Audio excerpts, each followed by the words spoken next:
Well, thanks for joining, everyone. This is our August data webinar. We'll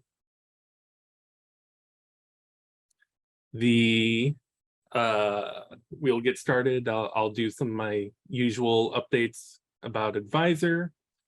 Then we should have Jenna Hilligoss from the child nutrition team joining us at 10 a.m. to talk about summer P-EBT. Then Naomi should be talking about staff reporting after that. We've also got some pre-recorded videos one of them's listed here, another one we're still waiting to get listed, but I could find the YouTube link to share with you here if anyone wants to see it. All right, let me get started. Advisor status updates for August. The main thing is that we have rolled over to the new year on our end and at NDE. So 22-23 is open for data to be sent in. We've got advisor validation open now.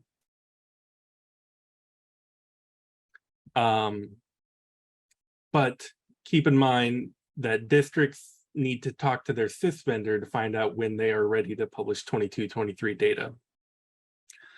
Most student information systems have to get updated each year. You know, we have new codes and stuff like that for 22-23. So you need to make sure your vendor has that ready to go, and that, you know, I'm working with your vendors to make sure they're certified. So generally, the rule is always your SIS vendor tells you when you can start publishing for the new year. Couple updates about certification. So far, I've got GoEduStar and JMC have just completed their certification. JMC literally yesterday. Infinite Campus is about halfway done, and the rest will be coming soon. I've already got some meetings scheduled with some of the vendors. So PowerSchool, EduPoint, Synergy, ESU, 3s, NEBSIS, and SRS SPED data. Probably within about the next week and a half, I bet we'll get a lot of progress with everyone else on that. Certification updates are now posted on our advisor resources webpage. So there's a new 22-23 link. Same idea as last year. Well, I'll keep you updated here. There's test plan documents if you wanted to see any specifics about the certification.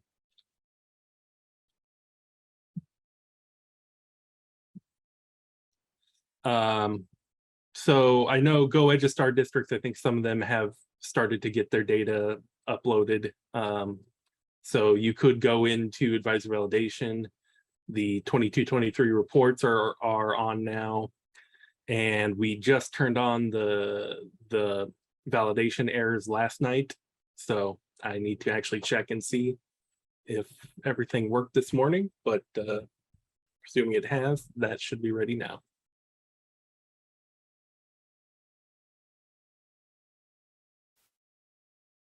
Quick reminder, 21-22 advisor follow-up like every year. The prior year is still open to send up data.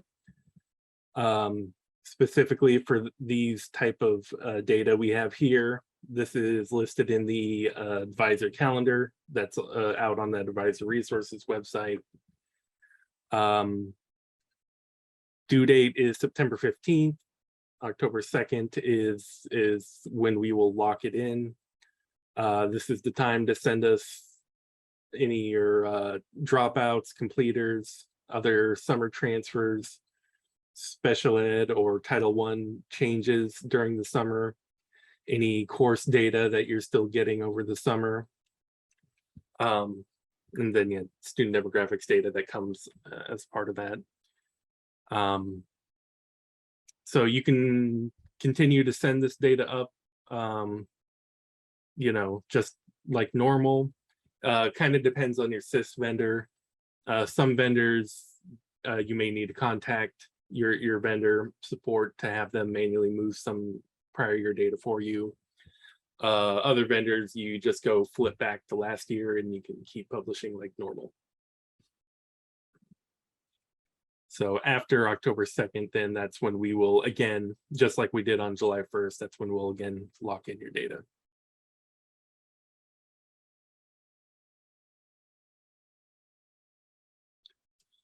All right, that's really all the updates I had. There's not much going on in the new year right now. Everything's basically locked in. I know last month I had actually mentioned I was going to update some data elements documents for 22-23, and that is still coming. We'll try to get to that very soon. I believe I talked at this meeting before about just what I was adding was just some extra guidance. I heard from some vendors, they wanted me to clarify that the restraint event data that we are collecting is specifically only related to discipline incidents and not all kinds of restraints that may be related to IEPs or something like that. So we, once I get that document updated, we'll let you know through the NDE bulletin. All right, so I've got a little learning topic to cover this month. This is something that comes up a lot. Some of you may have been contacted by the accreditation office, and I've been talking about that I wanted to get an instructional unit report added into advisor validation.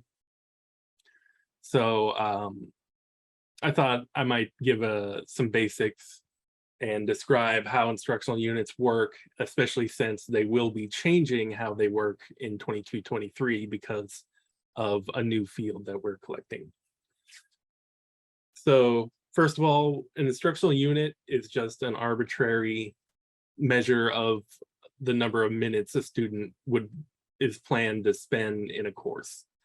So, you know, how much, if a student takes the entire course, how many minutes would they have been sitting in their desk during that course? I don't know exactly where they came up with this number, but basically 900 minutes equals one instructional unit. And roughly the estimate, and this, I've seen that this number can vary a lot, but roughly a semester long course should be 5 instructional units or 4,500 minutes.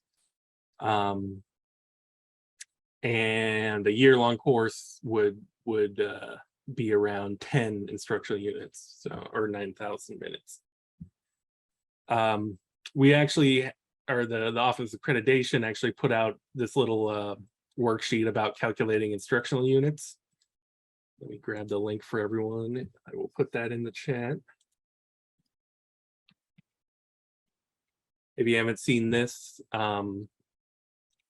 this just kind of explains, you know, the math a little bit about how instructional units work.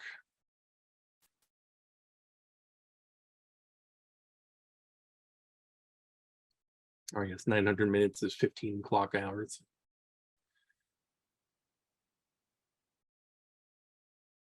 But you know, that's just a real quick sheet. So I thought I'd share a little bit more about how we actually do this with the advisor.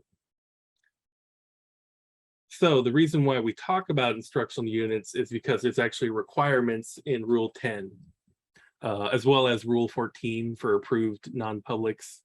Although I wouldn't necessarily assume we have a lot of those on the call today, but basically per Rule 10, you can see here in this section 4,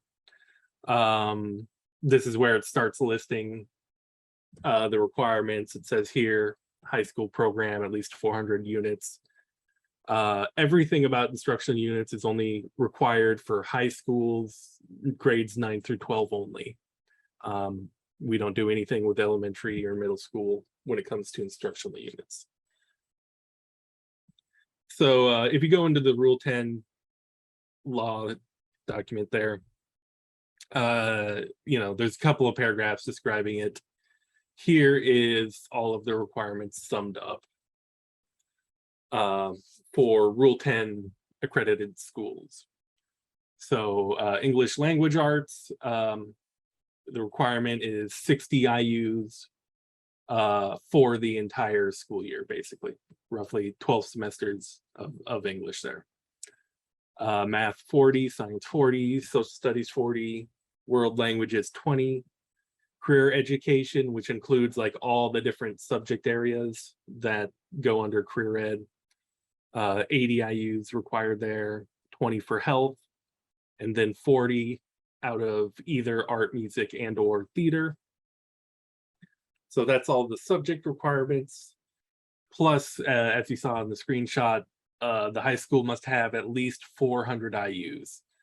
And that's mostly coming out of just the subjects that are listed here. So the subject requirements listed up above total up 340 IUs. But on top of that, you need 60 more that could come from any of those subjects. Plus, there's a few exceptions for special courses. JROTC, driver's ed, and personal development courses can also contribute to the 400, but they wouldn't count above. Or you can get to the 400 by just, you can have 120 career ed IUs and you could have 80 math IUs, and that'll get you to 400.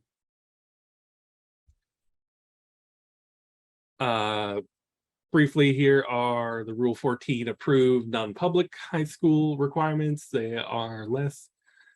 40 ELA, 20 math, 20 science, 30 social studies, 40 career ed, 10 health, 5 art, 5 music, and a total of 200.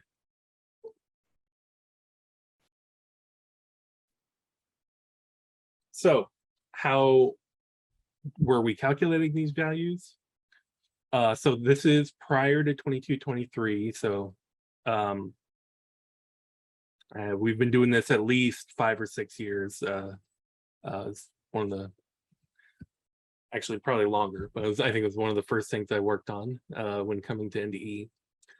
So basically we estimate an IU amount for your courses based on just calculations looking at the course data. So we get this course section data through Advisor, and the first thing we do is group it by state course code. Then we group it by unique term codes. So there's a couple of tricks to understanding that. So so English 1, that's a common 9th grade English course that pretty much every high school has. You might have multiple sections of that. You might have a first period and a 5th period, both first semester courses. But that doesn't mean you get to count English 1 twice. We still just recognize that as, let's say this was first semester. It doesn't matter how many periods of it you have or how many schools in your district offer it. That basically just counts as one English 1. However, we do look at the unique term codes, and that's how we try to estimate the IU's amount. And I really say estimate because we haven't been getting any data about literally how many minutes your courses are ever since we went to start using NSSRS to collect your course data, even before Advisor. So we kind of go about it backwards, but by looking at the term codes. So if you submit to us an English 1 course with a year-long term, then we'll just assume that that counts as 10 instructional units.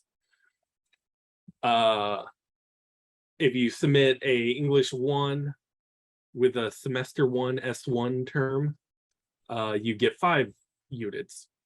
But if you also have an English 1 with an S2 term, then we just assume that we should count both of those, that it's very common to take your year-long courses, split them into 2 semesters. So we'll see S1 and S2, we'll count 5 and 5 for a total of 10.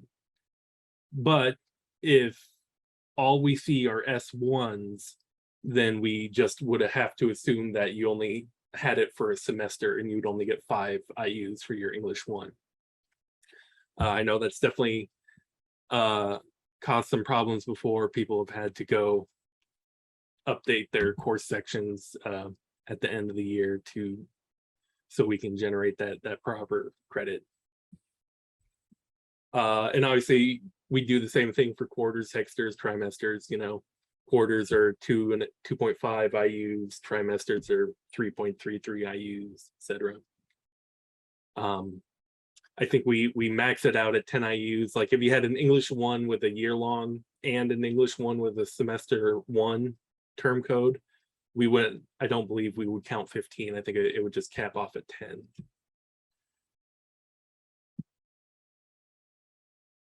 So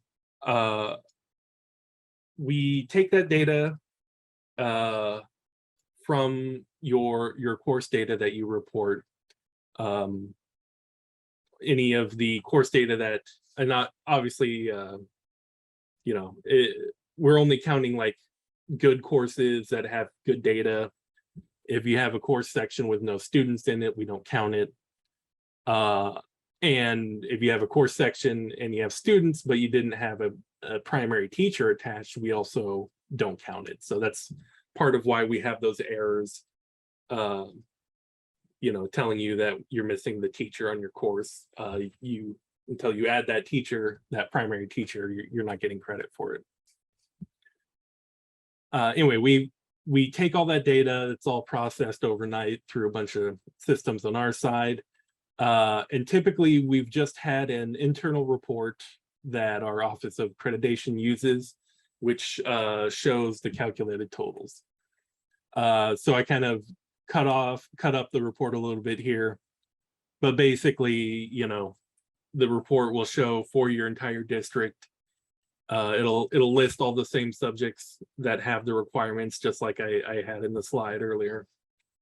And it'll say there's 60 required for language arts and we counted 60, or there's 40 required for social studies, but we only counted 35. And so it gets flagged here. Then from this is the main report on the left, there's a link you can click to go into a sub report, which gives you the actual details. So here is the 60 from language arts, and it's, you know, English 1, 2, 3, 4, each of them a full year, 10 instructional units, and then a journalism and a speech here to get it up to 60. For social studies here, there's, you know, 10 for geography, US history, American government, 5 for psychology, and it flags it there. So typically the accreditation office will look at these, and if there's anything that's below the requirement, they'll first try to dig in and see if we're not calculating anything correctly. You know, as you can see from the calculations I showed earlier, it really is truly just kind of an estimate. We don't know, just looking at the term codes doesn't tell us the whole story exactly. So this is the report that I've been saying for a while that we would add to advisor validation. It's just I've had a lot of other things come up. So I will just say soon, sometime this year, we will, I'll be adding this report into advisor validation. So basically throughout the year, you could see the same thing that the accreditation office would see.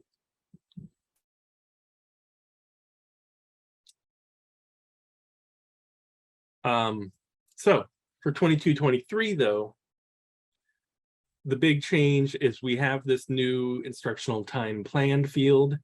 You can see at the bottom here, this is the entry from our data elements document that's available out in the advisor resources page. And this is a field that collects the total minutes for a course offering. So For example, here, if you had a course that was offered 45 minutes a day, every day of the week, and let's say it was 36 weeks, multiply those together, you get 8,100 minutes. So this field would report, you would report 8,100 minutes under this field. I take that number, divide it by 900, and that gives us 9 instructional units. So this field is can be both automated and manual. So far with the vendors I've been seeing, there's actually a mix of how this instructional time plan field is actually filled in.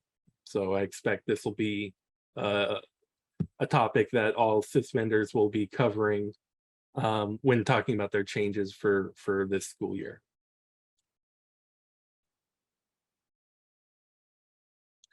And one thing to note that has to deal with the structure of how advisors set up. So instructional time plan is reported at the course offering level, not the section necessarily. So I thought I'd try to give you an idea. There's actually this kind of hierarchy of different data elements that get reported in advisor. So you don't necessarily have to think about this. A lot of your SIS vendors kind of take their existing whatever course scheduling stuff you have currently, and then they adapt it to this data. But just to give you an idea of kind of how it's structured on my side, there's actually 3 levels here. The top level is called a course, and this is something that NDE provides. We list this in the data elements. It says, you know, provided by NDE next to it. So the course resource is essentially just the list of state course codes. You know, there'll be one entry for 050, 021, which is, you know, English 1. So the next level down is called the course offering. And this is data that is submitted from your student information system. It's tied to the course. So every course offering has to be tied to one of the state course codes. And essentially a course offering represents your local course code. Like in your system, you may not call it 050, 021, you may call it 9th grade English. So just in general, 9th grade English, we would call that your local course. And this is where you would say 9th grade English has 9,000 minutes planned for it, regardless of what the individual sections are doing. So then sections then are the next level down, which the sections don't really matter for instructional units. But just to give you an idea of how it's structured. So then when I say a section, I'm not just referring to your local 9th grade English, which is tied still to a state course code, but it's also defined by the term code. Is it 9th grade English first semester? Is it year long? Is it, you know, there's a unique generated section ID, which your SIS vendor generally creates for you behind the scenes.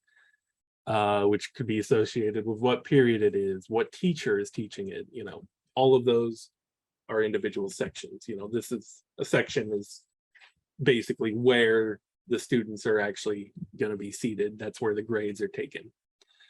And so, yeah, from the section, there's technically even a level below that. And that's the students are associated to a section, teachers are associated to a section. But like I said, course offering is where we are getting this instructional time planned field. Based on vendor feedback about that, there may be, depending on your vendor, you may actually have different sections might have different minute amounts if they operate differently. Our recommendation, as you can see here, if a district has multiple sections within a single course offering that have different total minutes, we ask the SIS vendor to submit an average amount of those minutes.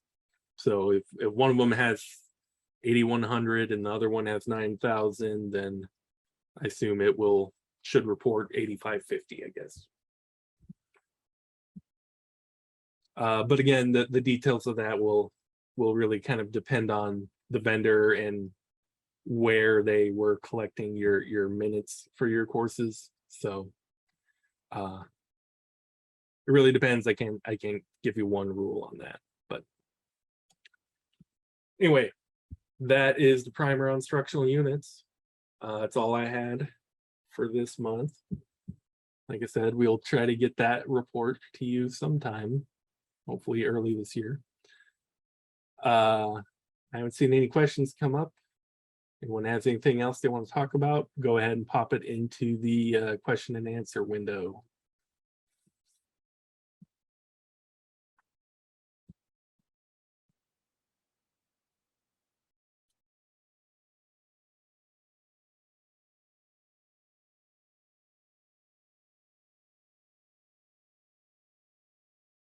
All right.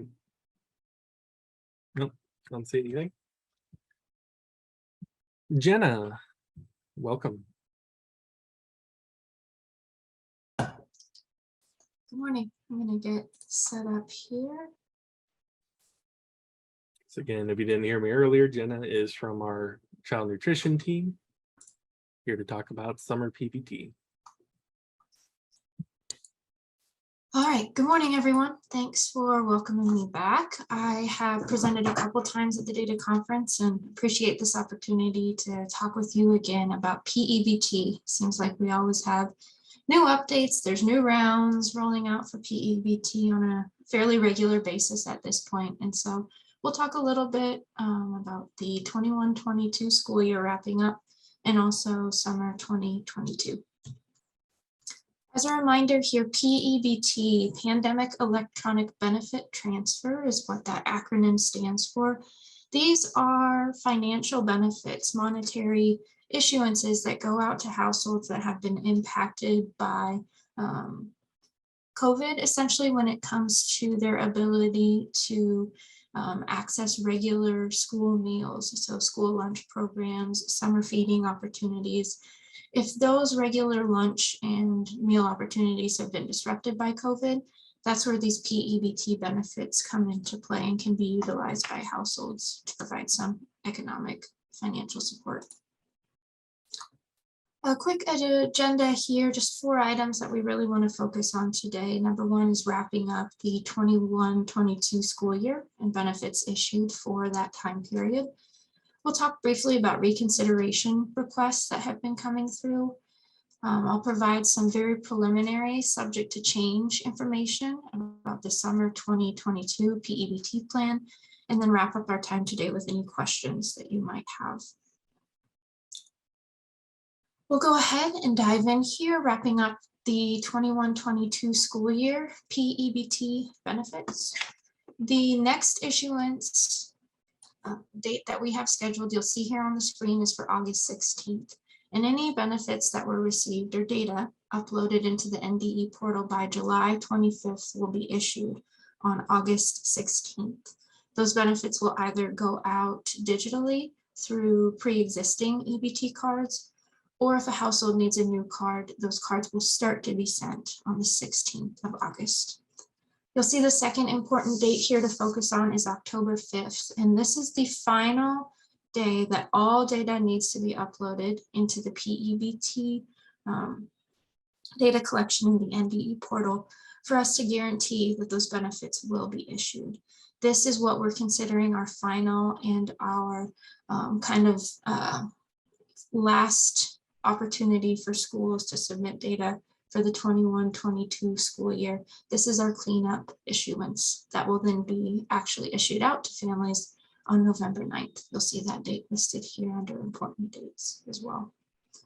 We ask you to encourage your households to keep their P-EBT cards. Like I mentioned just a little bit ago, if possible, DHHS likes to get funds out and issued to pre-existing cards. It's a faster, easier process to get those funds to the households if they can keep any old EBT cards, even from previous rounds of P-EBT. So encourage your households to keep them even once they've used up all of the funds that are available on those EBT cards. All right, and just a few reminders when it comes to eligibility. If you still are hoping to upload some benefits into the portal by October 5th, you'll see that there are two kind of qualifications here, a school qualification and then a student qualification. And as a reminder, these are for benefits for the 21-22 school year that has passed. Each of your physical school sites, so this might be individual school buildings, if you have multiple, if you have a single school building, this will just apply to that group of enrolled students. But there has to be an enrolled student that has a 5 consecutive day COVID-related absence at any point during the 21-22 school year. Once you have a student, that student can be free, paid, or reduced when it comes to meal eligibility. Once you have a student that meets that 5 consecutive day absence due to COVID requirement, all students are eligible to receive COVID benefits through P-EBT within that individual school building. So first, you meet that school building requirement, and then the second requirement relates to the individual students. Each student that can receive P-EBT benefits needs to first qualify for free or reduced price meals through either direct certification or the submission of an application. And that student needs to have experienced a COVID-related absence during the 21-22 school year. Want to highlight that this is not just testing positive for COVID or having to quarantine. The COVID-related absence can mean a lot of different things, but it essentially boils down to their absence being caused by COVID in some way, whether directly or indirectly. Benefits are going to be issued by month, and you'll see on the table below how we determine what amount each student receives. And it's all centered around the number of absences that they have within a given month. So you'll see, if a student missed part of one day to less than 6 days within that month, they would receive a $21 benefit. It's level 1. Level 2 students are those that have missed somewhere between 6 days to less than 16 days for COVID-related absences. They would receive a $71 benefit for that month. And any student that was absent for 16 or more days for COVID-related reasons, they would receive level 3 benefits for the month, $121. Wanted to thank everyone for the data that you send our way related to corrections. It's certainly possible that an address or a guardian has changed for the students in between the time when you submitted benefits and when they might actually be going out or being issued now.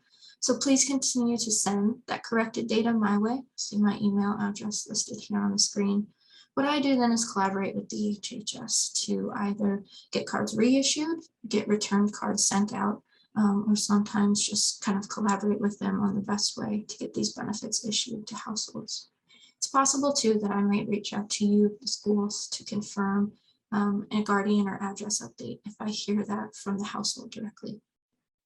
Again, wanted to reiterate, you are able to upload multiple files for a single month. So if you provided, a file for April and then realize a couple days later that there were 2 or 3 students that qualify that were left off that file, go ahead and upload an additional file to April.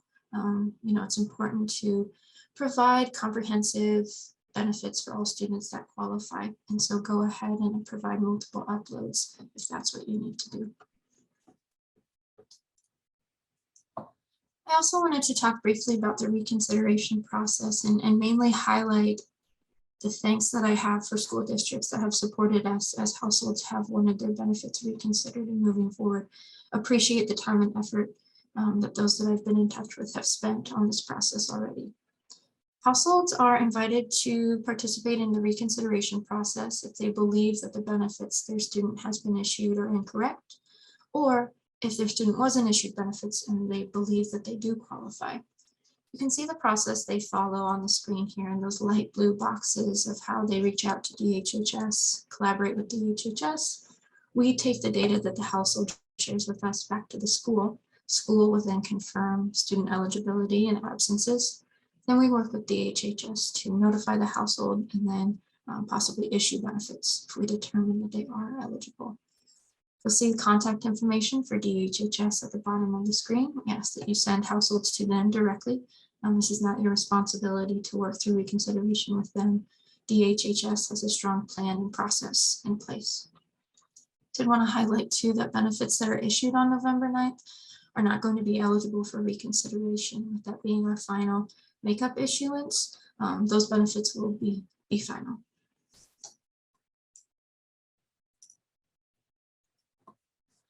Okay, so we'll talk a little bit about summer 2022 P-EBT. The biggest caveat with all of the information that I'm going to share is that it is subject to change. We have submitted a plan for summer 2022 benefits to USDA, but until that plan has been approved, we are not able to say with certainty that this is how we'll move forward.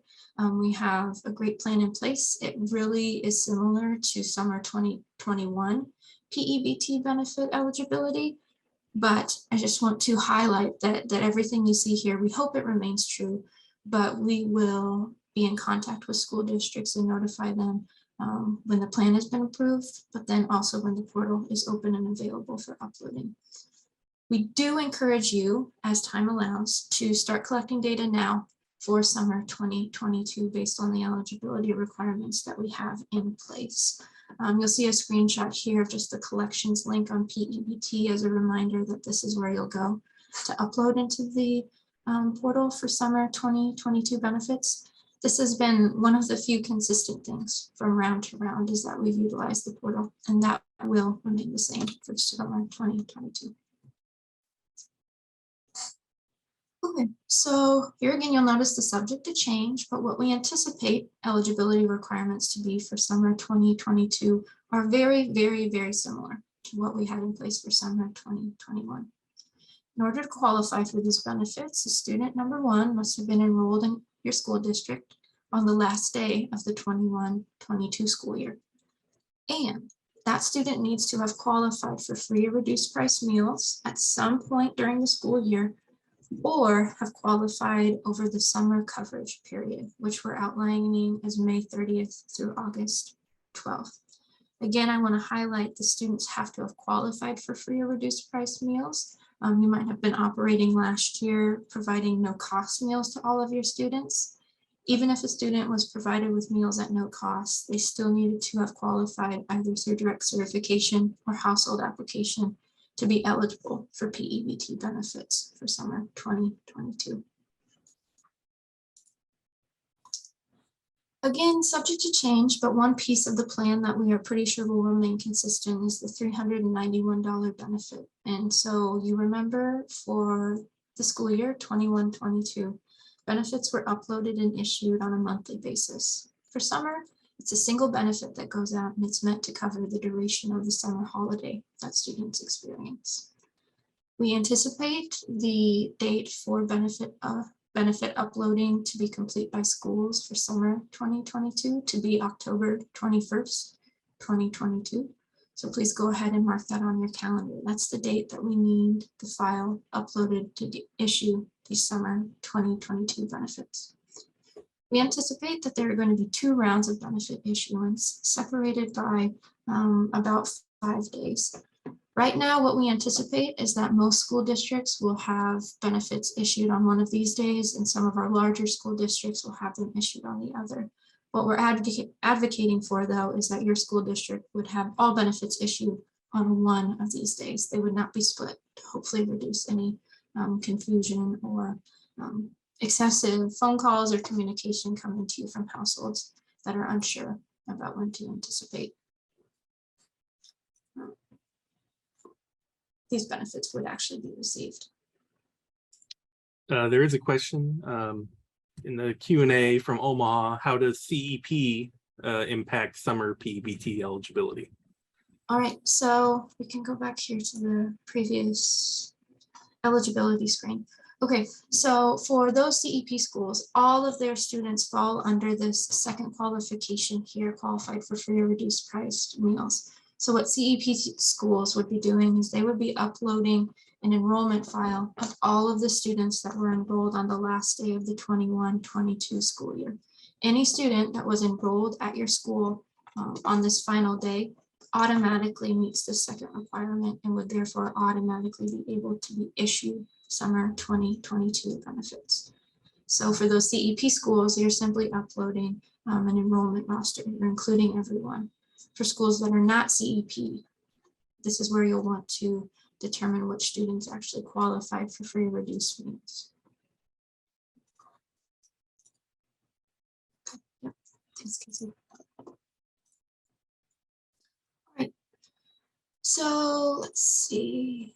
Uploading benefit data, like I said, there is a lot of uncertainty with our plan, but this is one piece that we feel particularly strong and confident about, that the uploading process is going to be very, very similar to what you've done in the past. The NDE portal will be the site that you will upload your data to. Again, focusing on that October 21st date, we anticipate that being the deadline for data uploading. And then what we'll do is notify you as soon as we have a couple of resources or important sites available for you. The first of those being that summer 2022 dropdown available in the portal that you'll be able to select and upload your data from there. Also included a link here on the PowerPoint, which will be shared, that has a draft version of the instruction document. You might be familiar with that. We've rolled that out pretty much every round of P-EBT that outlines the eligibility requirements, and then also outlines the required data elements for uploading into the portal, along with a template that you can utilize to ensure that your file goes in without any errors and students are issued benefits as quickly as they can. Okay, so what's next for P-EBT? I never know the answer to this question, so it's always kind of a guess, but a few things that we can definitely count on is hopefully our plan being approved and being approved quickly. We'll notify everyone when that approval comes through and any final guidance that we have. And again, 2022-2023 P-EBT, it's very much an unknown for us at this point. USDA hasn't released any guidance or really any indication of whether P-EBT will be continued for the next school year. And so what we'll plan to do is notify you as soon as we can, and appreciate your patience as we also wait for this important information coming out for possibly next school year. Always looking towards the next school year when it comes to P-EBT benefits. Put my contact information up on the screen here along with my supervisor, Katie. She's the Director of Nutrition Services. Always happy to answer any questions that you might have related to P-EBT, either via email, as you see here, or by phone.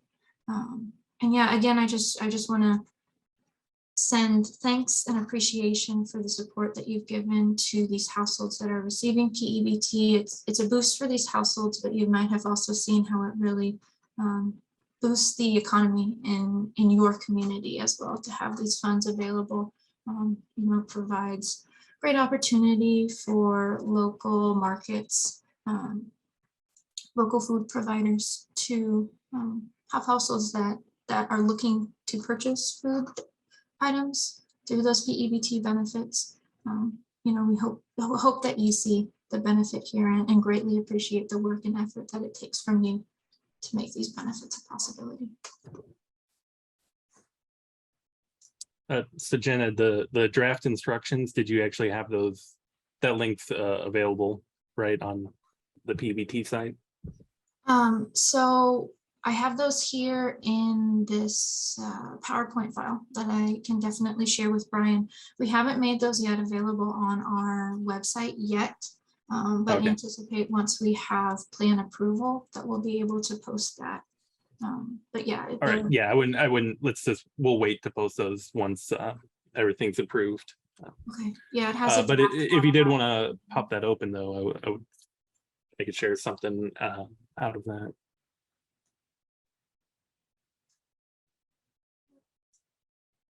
I added a watermark to it too so that it's clear.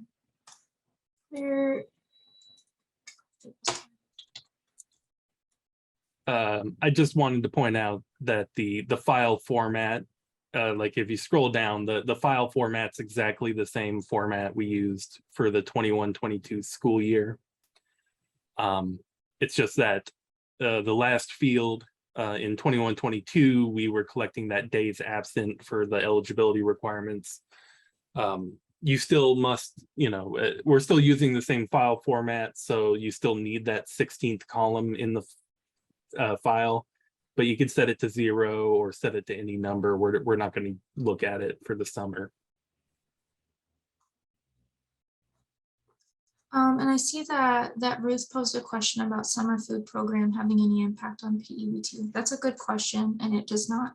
So students, as long as they meet the qualifications for summer 2022 P-EBT, they are able to receive those benefits regardless of whether they have access to programming through SFSP, the Summer Food Service Program. They are two separate entities, two separate opportunities for students and their households, and they can receive both if they qualify for summer P-EBT and then have access to summer food. That's okay. Thanks for that question, Ruth. That's a good one.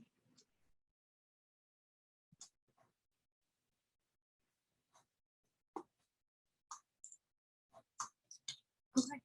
If there's not any other questions here, I'll go ahead and here's my contact information again. If anyone has additional questions or concerns related to P-EBT, but thanks again for your time, and please let us know if there's anything we can help with. Thanks, Jenna. Thanks, Max. In a minute here, we will turn it over to Naomi to talk about staff reporting. I'm going to go ahead and get started. Hopefully you can see my presentation all right. As I mentioned just a minute ago, this is also available on the webinar registration site, so you can download it as a PDF because there are some hyperlinks within that are going to be really helpful resources for you. I'm Naomi Colas. I'm from the service desk, and today we're going to talk about staff reporting for the 22-23 school year.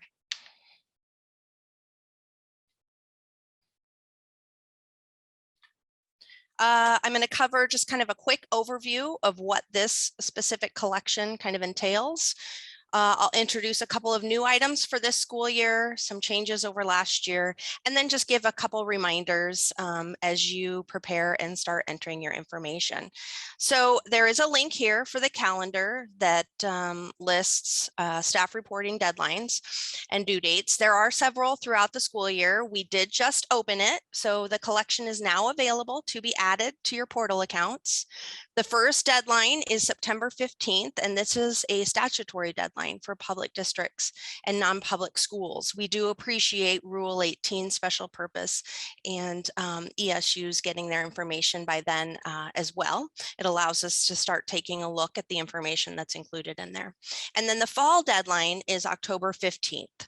And this is the formal deadline for all of the systems, with a fall audit window close of October 31st. In November, we pull the information, including email addresses, from staff reporting, and we'll post it to the education directory. This is a public site where anybody can go and see a list of staff that have been reported by all the systems in Nebraska. In December, we extract the data for a non-public collection called non-public curriculum, usually December, January. That's where the non-publics report their course data. And then at the very end of the year, June 30th, it's our final year-end deadline, and that's for all systems. So no changes can be made after that date. So this means that staff reporting is basically open from August through June for systems to report their data, make updates, do everything and report their staff data to the state. So some additional guidance and resources, I've got some links up here. One is for the actual manual itself for the collection. And then this is a link to the staff resources webpage. Looks like we have a question here. Oh, it's for Max. I'll let you answer that, Max. The staff reporting collection is located in the student and staff and SSRS tab. And every year a new activation code is required as it's a brand new collection. So this isn't one that just kind of stays and recurs year over year. You'll get that activation code from your district administrator. And then once it's added to the portal, you'll see the collection in the top section. It's called available. So this screenshot is from 21-22, but your next one will say staff reporting 22-23.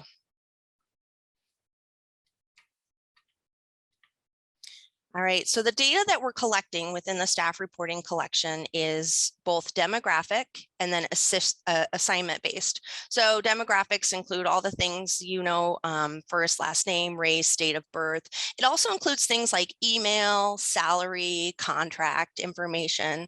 The position assignment information that we collect is related to the position the person is working, could be multiples, the start date, which we call the assignment date, and then also even things like FTE, which can be, and it ranges, right? You could have a full-time person at 100 or someone at various FTEs reporting at multiple assignments. And then every year when we open the collection, we import data from the prior year's collection into it. We don't import everything because the expectation is that there is data that needs to be updated and changed every year. So we consider these missing data points, and these are the ones that you'll have to go into the collection and actually update. So even though we're importing the information from last year, there is a requirement and need for systems to go into the collection and make updates to every staff member. So there are two methods to submit your staff reporting data. One is a file download upload. So if you have a large group of staff that you need to report, this might be the best way. Some schools will download last year's data and then they'll update the file and then upload that back into the system. The caveat to that being that the formatting has to be really, really perfect. There's instructions in the manual, but then there's also kind of a helpful, when you're uploading those files, there's some helpful notes in that page of the collection. So it's important to note that things like the file name are really important. And the other thing to keep in mind if you do a file upload is that it's going to completely delete any existing information that we imported for you. So once you get your file ready and you upload it into the system, anything else that was old is going to be gone. So it's important to download both staging file records, both the demographics and the position assignment, before you do any kind of uploading.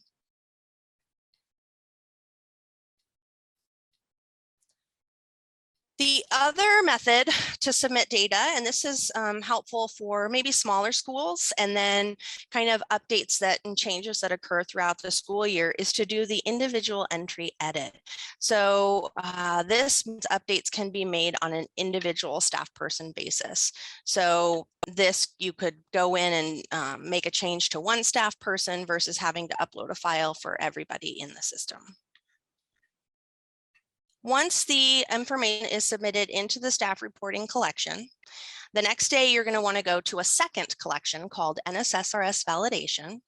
And I've listed here the activation code user type for that collection that you want to be sure to ask your superintendent for is the staff data steward. You're going to go to the student and staff NSSRS tab of the portal, and again, add that to your portal account if you don't already have it. Now, unlike staff reporting, this is a collection where once you have it, once you have the correct user type, you're good to go, and you can see multiple years of data within it. Within NSSRS validation, there are lots of things that can help you further analyze your staff reporting information, right? So all the data is going to go into staff reporting, and then you're going to evaluate it, review it, look at everything in NSSRS validation. We have errors that basically compare some of the data that you reported to other systems, but it also looks for things that just kind of look funky. So there's certification errors, Title I, FTE.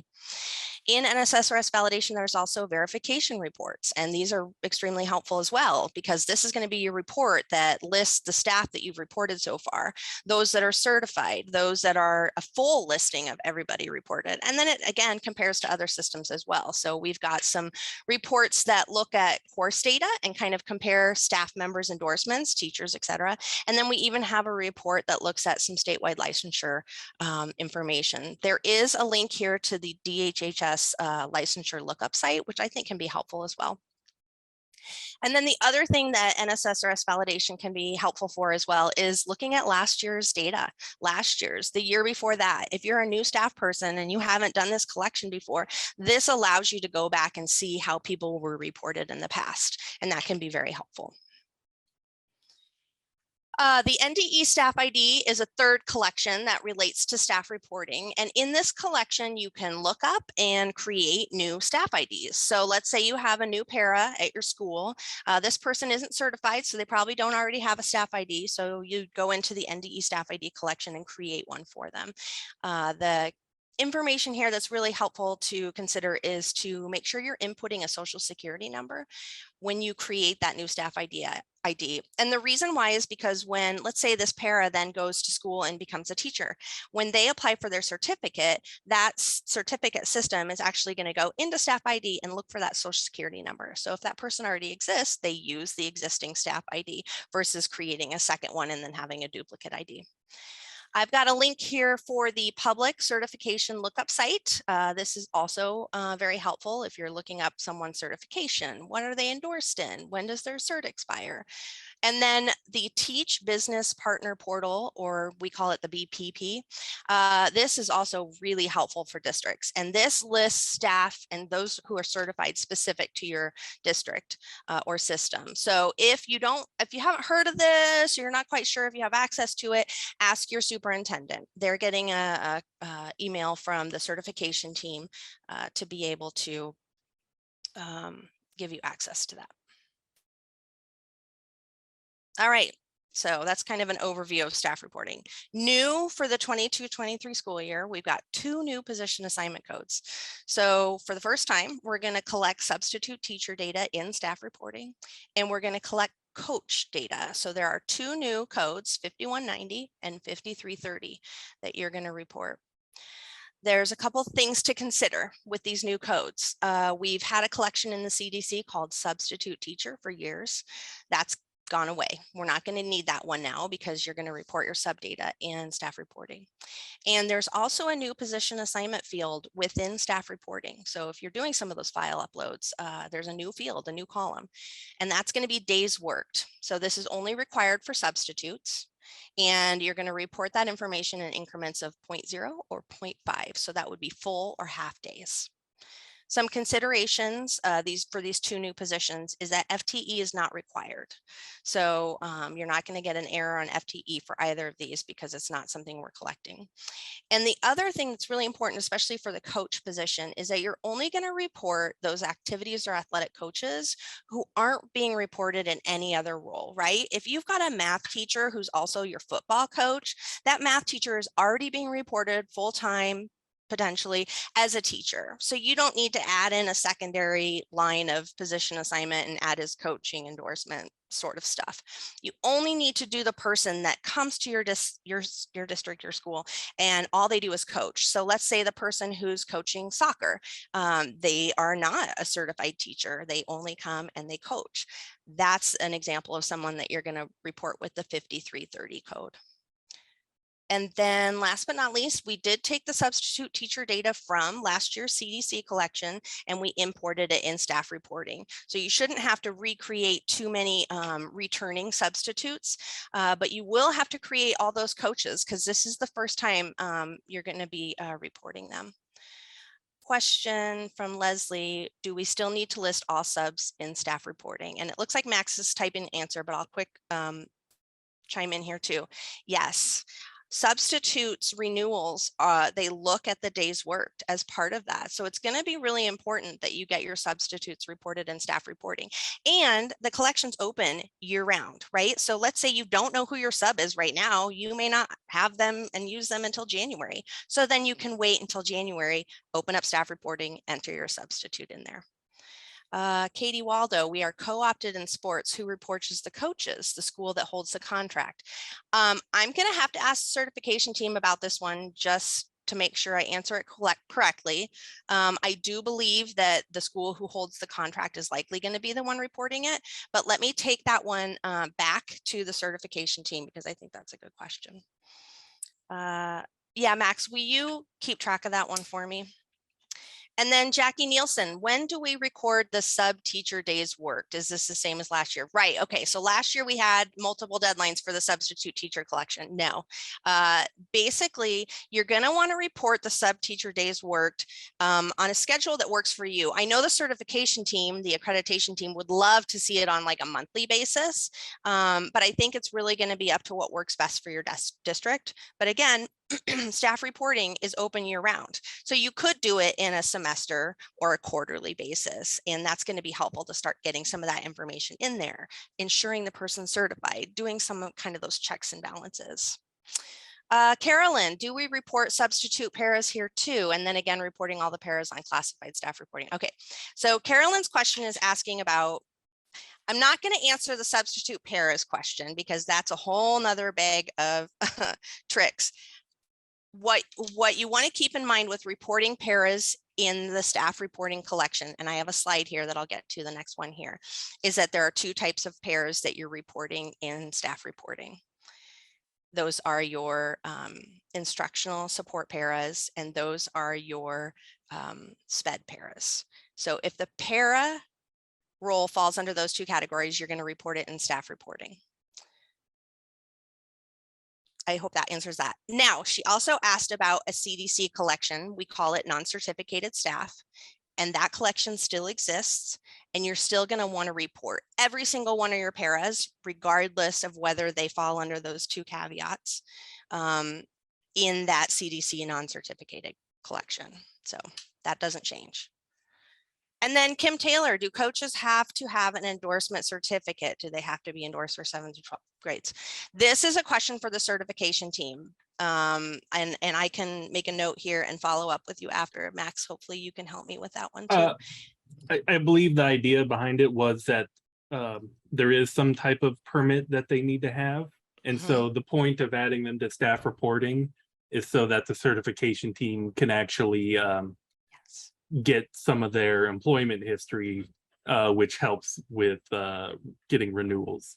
Right. So that's why we don't need it for people who are in other positions. You know, if like the math teacher needs to get a renewal, we already have their employment history showing them as a math teacher, but we didn't have any kind of data about people that were only coaches before.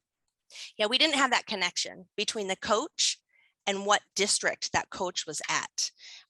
And so it was hard if we needed to talk to someone about a coach. Let's talk to someone about their application. Let's talk to someone about this coach's permit. We didn't know which district that coach was at. So this is going to help with some of that. I'm not exactly sure about the requirements for like grade level endorsements for that type of permit though. And that's where we would have to ask the certification team. All right, lots of good questions, and I'm sure more will come up, and we want to be sure to address those, so keep them coming. I'm going to go on to the next slide here. If I can find my mouse. Okay. So here's those para coding. There's a few updates, but generally speaking, there are two para codes that you're going to report in staff reporting. One is your 5160s. These were called instructional paras in the past. We're calling them instructional support paraprofessionals. And then the other one is your 5162, your SPED paraprofessionals. So those are the only two para codes. And then as a reminder to that, last year we removed some of the SPI or special program indicator codes off of those instructional paras. So 7 5160, I 5160, S 5160, those are gone. You cannot use those. So the only combinations you can use for the instructional support paras are listed here. And then your SPED paras are all going to be 7s, I's, or S's. Those are the only combinations that are going to work. So then a few reminders just about staff reporting. I kind of looked through some tickets that we've had in the past to just kind of throw a few little ad hoc points in here. One is if staff leave in the middle of the year, don't remove them from staff reporting. We actually have a field called completion date, and you're going to put an end date in there. So that way you still are reporting the time that they worked at your district or your system. Definitely don't delete them altogether. And as Max and I have kind of alluded to, education, the certification team uses FTE data, that days worked, a lot of that experience data from staff reporting when evaluating certification renewals and applications. So a big one that's come up a lot is that someone will, a district system will enter one as an FTE in staff reporting, and that's actually not a full-time person. A 100 in staff reporting is going to be your full-time person. So it's really important to look at those FTEs when you're entering that data. That can make the teachers who are reapplying for their certification, it makes their lives easier or harder. And then the other thing is just a reminder to review your errors and your reports in NSSRS validation throughout the school year. So don't just wait until the end of the school year, because there's a lot of information that you can be updating throughout the school year that's going to help with those connections to all those various systems, especially like the certification one. So try to review those errors and those reports throughout the year. Maybe make a quarterly meeting in your calendar, however it works for you and your districts. And then the last thing is we are going to have a couple work days related to staff reporting. And so we'll get those announced in a bulletin and get those sent out soon. So be sure that you're subscribed to the bulletin so you can see those. In fact, I sent a bulletin last night that staff reporting was open for the 22-23 school year. So if you did not get that, it potentially means that you're registered or subscribed as a weekly bulletin recipient. So you're not going to get that message until probably Thursday or Saturday, depending on how our mail system is working. So you may consider wanting to update your bulletin subscription to either immediate, which is a one-time notice for every new announcement, or daily. Doesn't mean you're going to get a notification daily. It just means that if there's multiple notifications in a day, you'll get only one email. Something to consider. So that's it for that. Any questions? We've already fielded quite a few. Any more before I move on? Okay. I keep asking questions. There's time still in our session.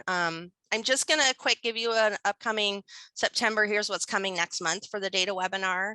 Max is going to, of course, do his monthly advisor updates. We have the early childhood team coming, and then we'll do an advisor kind of follow-up collection presentation specific to what data should you be focused on for that upcoming deadline. We'll have a pre-recorded session about PPRA, FNS, which is kind of security, data security stuff specific to certain programs. And I don't want anyone to forget, as Max has mentioned before already, August has 2 pre-recorded sessions available. One is for data quality and compliance, that is ready right now. And then there's one for new data stewards, and that should be coming soon. The fabulous Denise Schuyler from the service desk recorded that for us. And it's going to be really helpful, not only if you're a public district, but also non-publics. I think anybody who's the responsible data person for your school or system, it's going to be a helpful presentation, and you can revisit it if you have changes in staffing throughout the year. So that should be really helpful as well. All right, so that's all I got. Max, anything else? Nope. Again, yeah, we still need a few things that we will get posted to that nedataconference.com website. If anyone here really needed to see the new data steward video, we have it actually on YouTube, and then we'll put that link into the data conference site later. But if you check the chat here, I put the YouTube link for the new data steward. Thank you, Max. We have one question from Jean asking about updating her bulletin subscription. So if you go to my presentation and use that hyperlink for the bulletin, there is a little envelope icon, and you click on that, and you're basically going to resubscribe for the bulletin. You're just going to click on the notification to get it daily versus what's probably already in the system and was kind of automated when we went to this new program as weekly. But if you have any questions on how to do that, or if you're finding that it's not working, email us at advisorhelp@nebraskacloud.org, and we can be sure to help you get that set up.